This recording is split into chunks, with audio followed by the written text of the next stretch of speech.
যেভাবে বাংলার মানুষকে মৃত্যু মুখে ঠেলে দেওয়া হচ্ছে, এই কারণেই আমরা এদেরকে বাংলা বিরোধী বলি, এই কারণেই আমরা এদেরকে জমিদার বলি।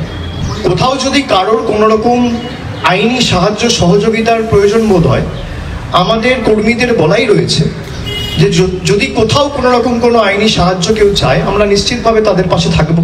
হঠাৎ করে ইচ্ছা হলো, রাতারাতি ঘোষণা করে দিলাম আজ থেকে 500 টাকার নোট বন্ধ, 2000 টাকার নোট বন্ধ, 140 কোটি মানুষকে লাইনে দাঁড় করিয়ে দিয়েছে। বলছে 2002-এর ভোটার লিস্টকে আমরা বেঞ্চমার্ক হিসেবে ধরবো। কুলপির ক্ষেত্রে 2002-এর ভোটার লিস্ট নেই। মানে দেশের জাতীয় নির্বাচন কমিশনকে বিজেপির সহচরী সংস্থা বলে, বিজেপির মানে ক্লোজ অ্যাসোসিয়েট, তারা বিজেপির কথায় অঙ্গুলি হেলনে চলে। যেভাবে ধারাবাহিকভাবে 2021 সালে গোহারা হারার পর বাংলার চিফ সেক্রেটারিকে দিল্লিতে ডাকা থেকে শুরু করে গরিব মানুষের 100 দিনের টাকা বন্ধ করে দেওয়া, মানুষের বাড়ির টাকা বন্ধ করে দেওয়া, রাস্তার টাকা বন্ধ করে দেওয়া, আবাসের টাকা বন্ধ করে দেওয়া, জল জীবন মিশনের টাকা বন্ধ করে দেওয়া, সর্বশিক্ষা মিশনের টাকা বন্ধ করে দেওয়া, আজকের দিনে দাঁড়িয়ে বাংলার বকেয়া পাওনা 2 লক্ষ কোটি টাকা। আমরা এই টাকা ফিরিয়ে আনবো, এটা চেষ্টা করেছিল 100 দিনের গরিব মানুষের টাকা, আটকাতে পারেনি। আগামী দিন দিল্লি তৃণমূল কংগ্রেস যাবে। দেখুন, এখনো এসআইআর শুরু হয়নি, আগামী কাল থেকে শুরু হবে। ইনহিউমারেশন ফর্ম এখনো ডিস্ট্রিবিউটই হয়নি, তার আগে 6 জন মারা গেছে 6 দিনে, আপনি দেখুন। এবং সবার প্রায় ভোটার তালিকায় নাম ছিল কারোর 95 বছর বয়স, কারোর 57 বছর বয়স, কারোর 28 বছর বয়স, কারোর 62 বছর বয়স। দিনহাটাও একজন ভদ্রলোক বিষ খেয়ে এখনো হাসপাতালে ভর্তি রয়েছে।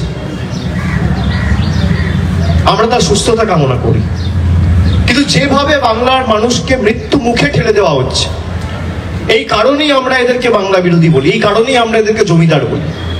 আর প্রকৃত যদি আপনাদের অনুপ্রবেশকারী শনাক্তকরণ করে বাইরে পাঠাতে হতো, ডিপোর্ট করাই উদ্দেশ্য থাকতো, তাহলে যে একটা রাজ্য মায়ানমার এবং বাংলাদেশের সাথে বর্ডার শেয়ার করে সেখানে এসআইআর হচ্ছে না কেন? এর প্রশ্ন তো ইলেকশন কমিশনও দিতে পারেনি, বিজেপিও দিতে পারেনি। উত্তরটা কি? বিজেপির প্রশ্ন আপনারা আমাদেরকে করেন, আমরা উত্তর দিই। আমরা যে প্রশ্নগুলো করছি, সংবাদ মাধ্যমের প্রতিনিধিদের তো দায়িত্ব এই প্রশ্নগুলো গিয়ে পাল্টা ইলেকশন কমিশনকে করা। কালকে কুলপিতে এরা বলছে 2002-এর ভোটার লিস্টকে আমরা বেঞ্চমার্ক হিসেবে ধরবো। কুলপির ক্ষেত্রে 2002-এর ভোটার লিস্ট নেই। আপলোড যেটা করা হয়েছে সেটা 2003-এর রোল। আপনি কিভাবে এসআইআর করার কথা বলেন? এখানে ইলেকশন কমিশনই অপ্রস্তুত, যেখানে আপনি প্রস্তুত নয়। আপনি কত বিধানসভায় 2002-এর ড্রাফট এবং ডিজিটাইজড একটাও ইলেকট্রাল রোল পাবলিশ করতে পারেননি, সেখানে আপনি বলছেন 2002-এর ভোটার তালিকা বেঞ্চমার্ক। এর জবাব কে দেবে? তৃণমূল কংগ্রেস দেবে, না আমাদের সরকার দেবে, না ইলেকশন কমিশন দেবে, না বিজেপি দেবে? এ দায় কার?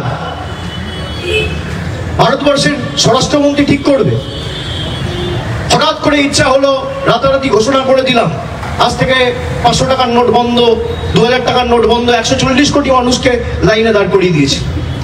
10 বছর পরে আবার সেই নভেম্বর মাসে, সেটা হয়েছিল 8ই নভেম্বর, এটা হচ্ছে 4ই নভেম্বর। 10 বছর পরে 400 থেকে 400 পারের নাড়া দিয়েছিল, আর 240-এ নেমেছে। নোটবন্দি করে মানুষ এদের 303 থেকে 240-এ নেমেছে, আর এবার ভোটবন্দি করতে চেয়েছে মানুষ, এটা 240 থেকে 100-তে নেওয়া হবে।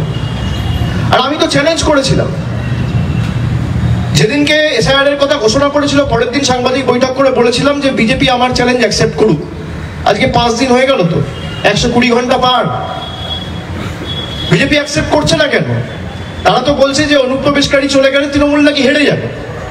তাই যদি হয় তাহলে আমার চ্যালেঞ্জ অ্যাকসেপ্ট করুক যে এসআইআর হওয়ার পরেও তৃণমূলের ভোটের শতাংশ বাড়বে আর আসনের সংখ্যা বাড়বে। আর যদি না বাড়ে আপনারা যা শাস্তি দেবেন আমি মাথা পেতে নেবো। আর যদি বাড়ে তাহলে আমি কোনো শাস্তি দেবো না। কান ধরে বাংলার 10 কোটি মানুষের কাছে ক্ষমা চেয়ে বাংলার যে 2 লক্ষ কোটি টাকা আপনারা আটকে রেখেছেন, সেটা 1 সপ্তাহের মধ্যে আপনাদের ছাড়তে হবে। চ্যালেঞ্জ অ্যাকসেপ্ট করুন, কত ধানে কত চাল বোঝা যাবে। এইটুকুই আমার বলার ছিল। তো আজকে আপনারা সবাই ছিলেন এই জয়নিং প্রক্রিয়ায়। আমি শোভনদা সহ বৈশাখী বন্দ্যোপাধ্যায়, তাদের দুজনকেই আমি শুভেচ্ছা জানাচ্ছি। তৃণমূল কংগ্রেসের কর্মী হিসেবে, সৈনিক হিসেবে তারা কাজ করবে এবং আগামী দিন দল এবং মমতা বন্দ্যোপাধ্যায়ের হাত তারা শক্তিশালী করবে, আমার এই আশাই রইল। ঠিক আছে?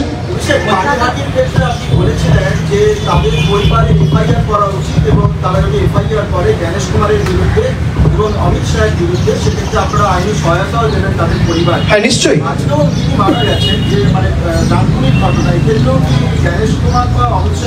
দেখুন, পার্টি তো এফআইআর করতে পারে না, একটা আইনি প্রক্রিয়া রয়েছে।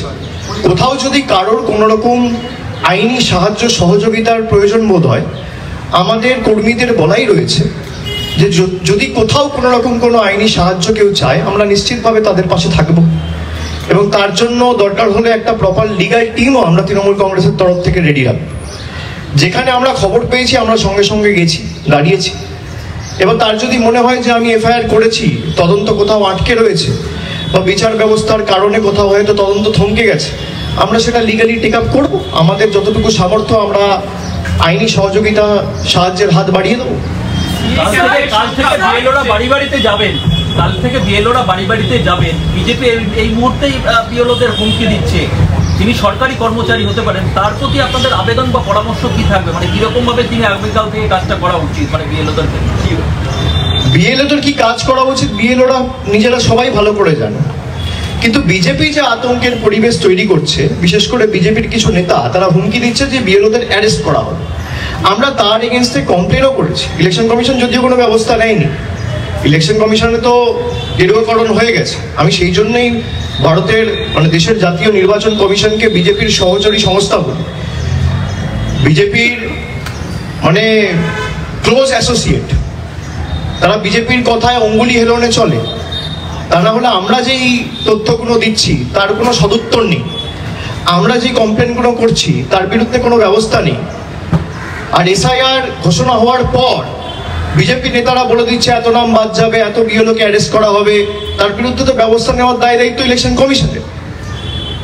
যদি কারোর কোনো সাহায্য সহযোগিতার প্রয়োজন হয়, আমি প্রত্যেকটা বিএলওর কাছে অ্যাপিল করব, আমাদের সব জায়গায় ক্যাম্প থাকবে। আপনাদের সাহায্য সহযোগিতা হলে প্রশাসনের সাথে যোগাযোগ করবেন। নির্বাচন কমিশনকে যেমন আপনারা জানাবেন, আপনারা প্রশাসনকেও জানাবেন, প্রশাসন আপনাদের পাশে দাঁড়াবে। আরো ভালো ভালো খবর দেখতে সাবস্ক্রাইব করুন বাংলা হান্টের ইউটিউব চ্যানেল। বাংলা হান্টের আরো খবর দেখতে নজর রাখুন। বাংলা খবর মানেই বাংলা হান্ট।